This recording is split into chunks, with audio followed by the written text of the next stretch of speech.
ইভিএমে যখনই আমরা ভোট দিচ্ছি আমরা কি দেখছি যে প্রার্থীর নাম থাকছে, তার পাশে সেই পার্টির চিহ্ন এবং একটি বোতাম থাকছে, মানে আপনি যেটার উপর প্রেস করে ভোটটা দিচ্ছেন।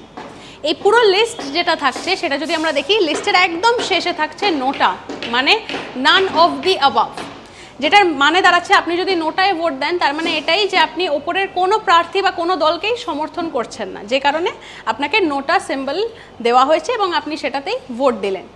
কিন্তু বলতে পারবেন ভারতে প্রথম কবে থেকে এই নোটা ইন্ট্রোডিউস করা হলো?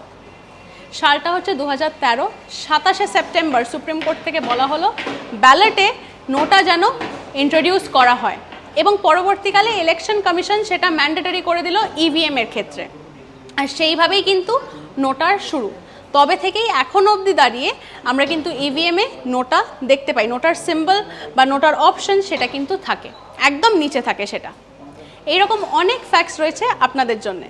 এই সংক্রান্ত আরও কিছু জানতে হলে আমাদের কিন্তু কমেন্ট সেকশনে লিখে জানাতে ভুলবেন না। আমরা রয়েছি হোয়াটসঅ্যাপেও, তাই হোয়াটসঅ্যাপেও ফলো করতে ভুলবেন না, এবং লাইক শেয়ার সাবস্ক্রাইব করুন আর সঙ্গে রাখুন আজ তাক বাংলাকে।